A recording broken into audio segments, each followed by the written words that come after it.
Hello crazy people. So in this video I'm going to show you how I created this composition here, step by step, from shooting to editing. Let's do it. So the first thing I did was to create my prop here, which was a little bit of work, but that would symbolize rain. So I wanted to mix a little bit of reality and fantasy. So you'll see what I'm talking about at the end. Then I set up my black background and my Godox like with a bit of dish sort of on the side. I use my 16 to 35mm lens all the way to the 35mm. My eyes was 100, my aperture was f4, and my shutter speed was 125. So I hang the rain just above the backdrop using my C-stand.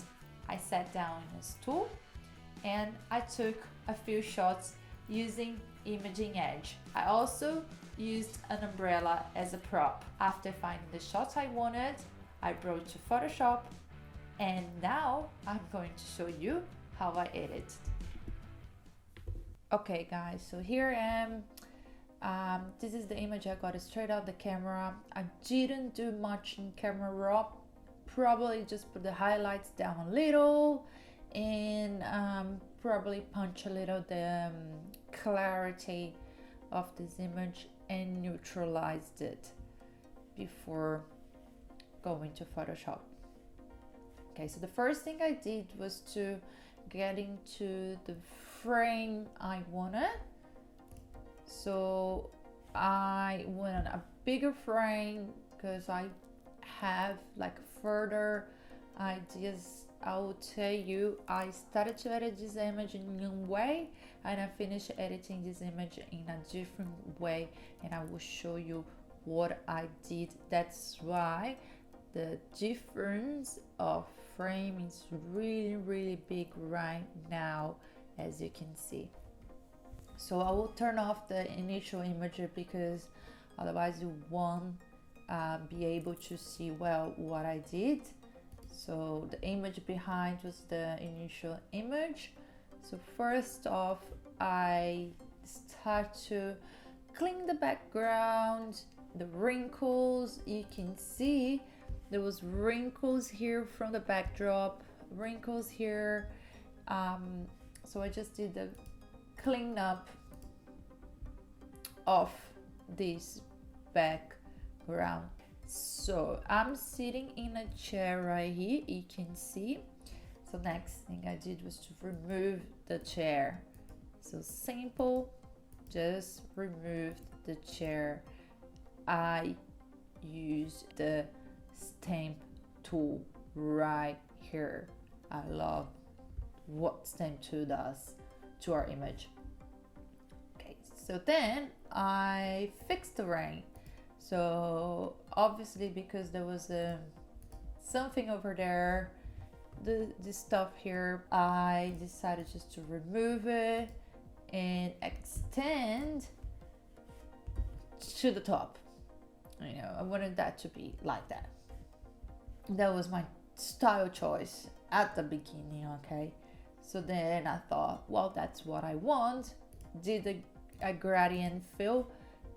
This gradient fill I did by creating a shape, okay, with my marquee tool, rectangular marquee tool, right here, and doing a gradient fill, so I could get this sort of, you know, a separation from the back to the floor. Otherwise it was too plain, you know, so you couldn't see much a separation. This gives it more depth to the image. Okay, so that was the gradient. You can see the opacity is at 50% because that's what I chose that to be. Then I did a healing brush.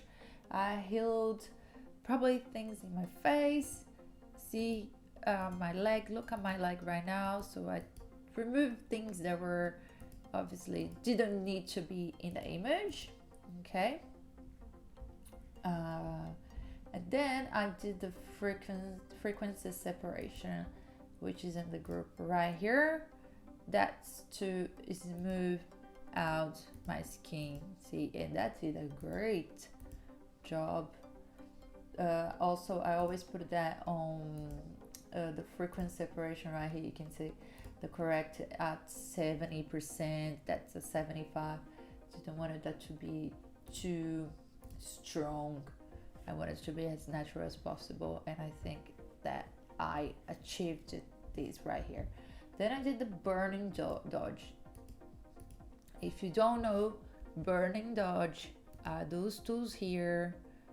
This is the burn tool. This tool is amazing. I usually do work with them together. Okay, you can see, look in this area here.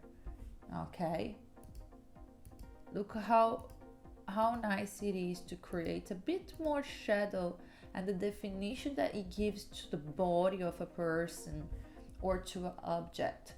And then I did a liquify.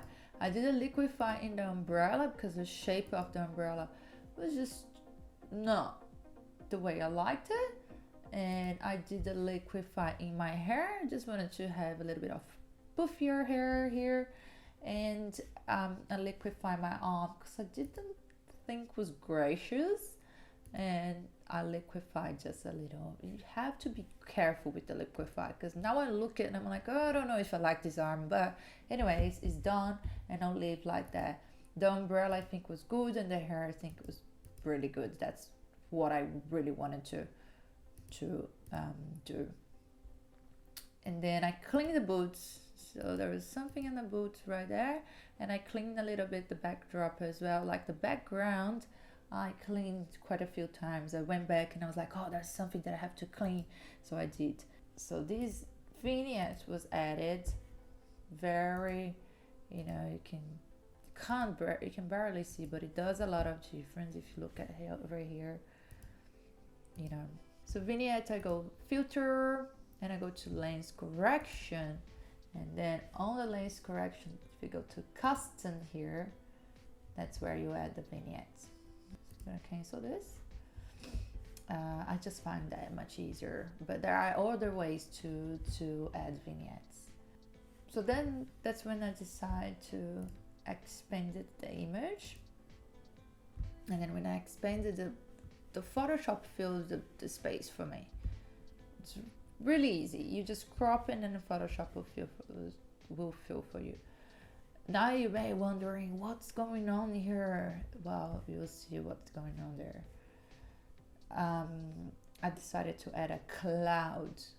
Okay, and the look that I wanted to go to the clouds was to go to a real look and mix up with this fake rain. I thought it would be pretty cool.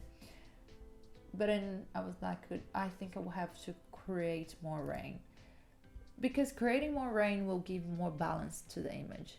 Otherwise it would be too empty here, and then the image wouldn't have the right balance. So I had to create more rain. And then, well, I have brushes in my collection here, which I'm gonna show to you. And those are cloud brushes. So I started by adding 31, and I was like, I don't know. And then I tried 38, and then I was like, yeah, that looks good, but I don't know. And then I did 47, and I was like, oh, I really like 47. I think that is the right balance for the image. And those are my brushes right here. They're all clouds brush that I have.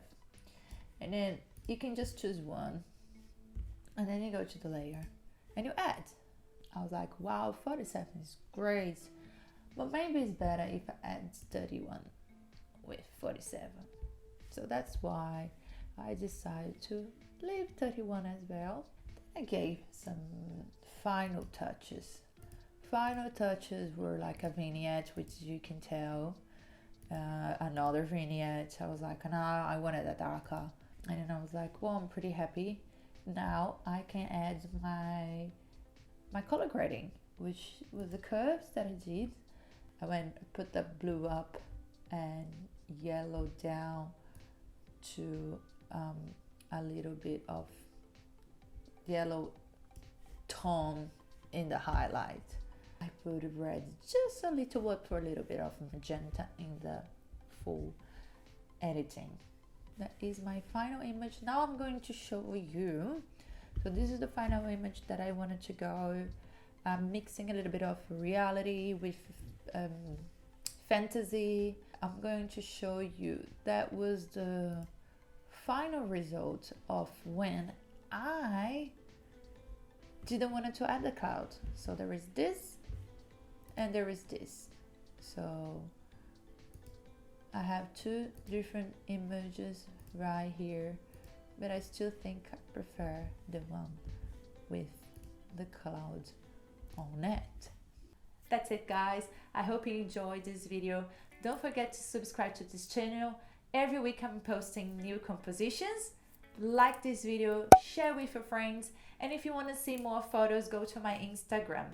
I may see you next week then. Bye!